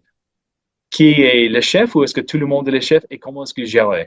Est-ce que ce sont des deux gens, en disant l'adversité, est-ce qu'ils vont se soutenir à 3 heures du matin avant le deadline ou est-ce qu'ils vont faire des bagarres et juste quitter l'entreprise? Ça, c'est les choses qu'ils vraiment cherchent. Donc, c'est investissement dans la personnalité des entrepreneurs au lieu d'invention. Car en invention, oui, la poussette, oui, c'est une catastrophe, c'est terrible, mais voilà, peut-être on peut transformer cette poussette en quelque chose qui peut couper des pommes. Qui sait? Mais c'est l'entrepreneur qui compte. Quel conseil pourriez-vous me donner qui me servira dans le domaine entrepreneurial comme coach dans un incubateur et enseignant universitaire? Donc, quel conseil pour les deux? Donc, en fait, ce sont les deux, voilà, deux compétences complètement différentes et les façons dans laquelle on fait dans un incubateur, c'est vachement différent dans leur enseignement. Donc, pour un coach incubateur, on peut aller plutôt dans le domaine un peu fun. Alors, voilà, on est, les gens qui vont dans un incubateur universitaire, ils ont déjà choisi d'y être. Donc, il ne faut pas leur convaincre de devenir entrepreneur, quelque chose comme ça. Ils sont déjà intéressés. Donc, on peut aller plutôt dans l'esprit fun. Oui, on est coach dans un incubateur, mais les clients là-bas sont plutôt les collègues. Et donc, les repas, c'est plutôt comme un collègue. Ce que j'ai remarqué dans les incubateurs, on peut aller plus en profondeur quand on peut leur donner les matériels à lire, à regarder sur Internet, à réfléchir. Et quand ils vont dans le bureau, on peut se concentrer mieux sur les activités. Oui, voilà les tâches sur business plan. Lisa, quand vous avez du temps. Et voilà, quand vous êtes prêt, viens me voir et je vais faire un peu de coaching. Mais il ne faut pas rendre une note ou un examen ou quelque chose comme ça. Il n'y a pas de vraies deadlines. C'est plutôt dans un espace vraiment très fluide. Ensuite, comme un coach dans les incubateurs, normalement, je ne fais pas beaucoup sur la théorie. Peut-être je vais faire quelques références ou juste pour souligner un concept, mais je ne fais pas certainement, ils n'écrivent pas des essais, des examens. Donc, vraiment, c'est pratique, c'est rapidement. Souvent, il y a des gens qui n'ont pas de formation de tout, peut-être quelqu'un de la biologie, chimie, ingénieur, etc.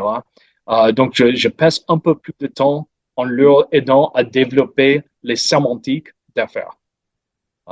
Eux, ils ont toujours des bonnes idées, mais ils ne savent pas exactement comment s'exprimer dans un langage que les banquiers, les financeurs peuvent comprendre. Et ça, c'est vraiment clé, surtout pour les ingénieurs. Dans les cours de séance, oui, en fait, il y a beaucoup plus de lecture naturellement.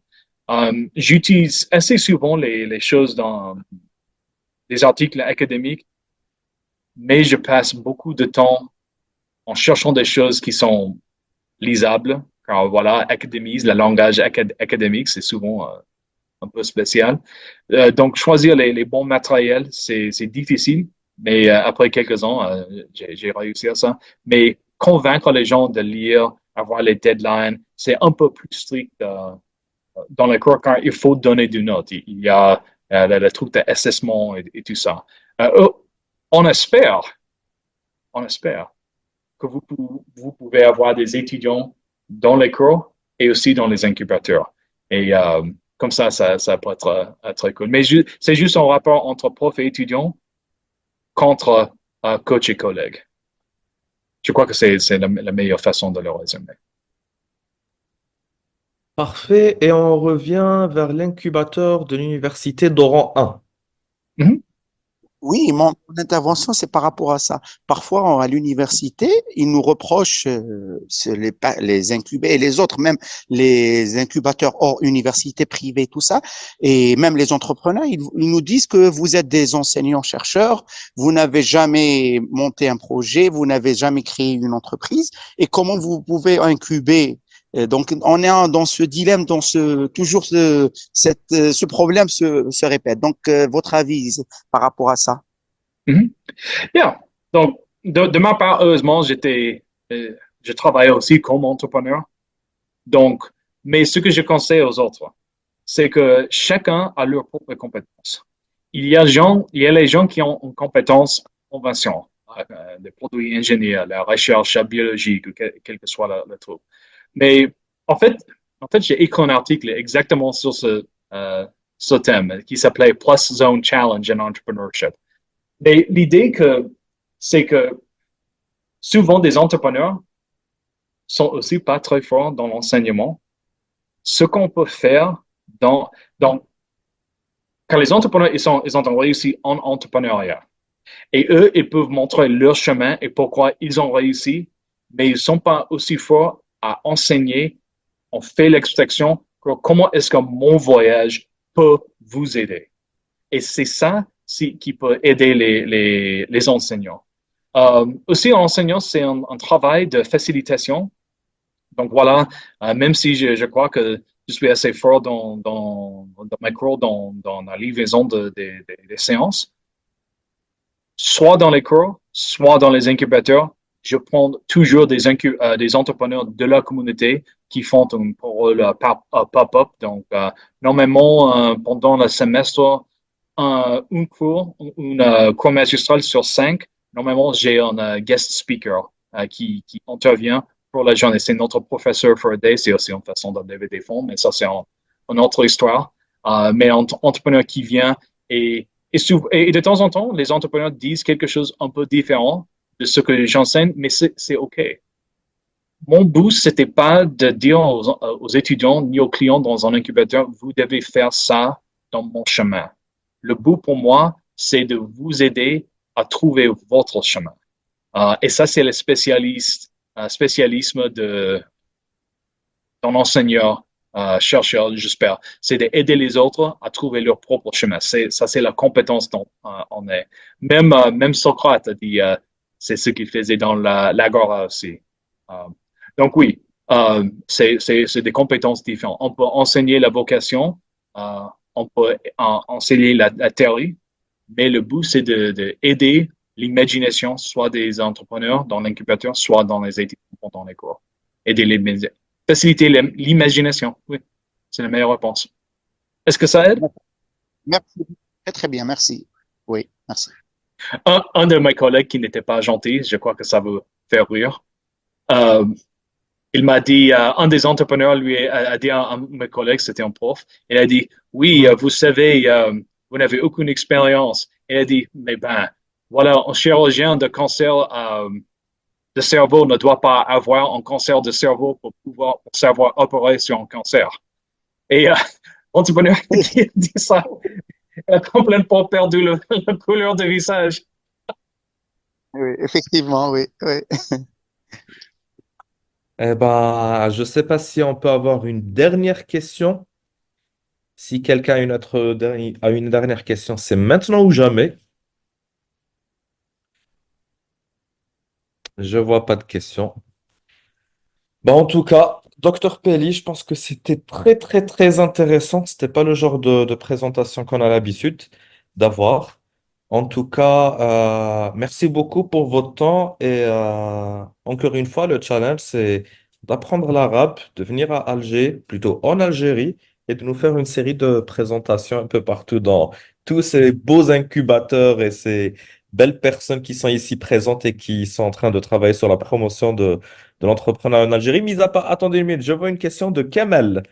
Ça va être ça sera vraiment la dernière question avant qu'on se dise au revoir. Donc, are you seeing the world to be more developed with technology and all? Ça, c'est une question philosophique. Une question philosophique. Je dois rire un peu quand je pense à la technologie, car de temps en temps, oui, le monde développe assez rapidement, mais de temps en temps, les gens pensent un peu moins avec la technologie. C'est difficile maintenant avec les entrepreneurs et avec les étudiants aussi de leur dire, s'il vous plaît, fermez votre laptop et juste pense avec moi. Juste réfléchisse. Juste regardez le ciel ou le feu et imagine un peu. Car souvent, on cherche en réponse dans AI ou quelque chose comme ça. Et pour le Terminator, le film, je sais pas, c'est tout le monde a vu ça, mais vous savez quand le Terminator, quand il voit une situation, ça montre comment le Terminator pense parmi 5 ou 6 choix, et il choisit parmi le oui, non, non, ça va, des choses comme ça. C'est exactement ce que AI fait pour nous. Voilà, il y a 6 choix que AI peut nous fournir, mais peut-être la réponse, c'est vraiment le 8e ou le 9e.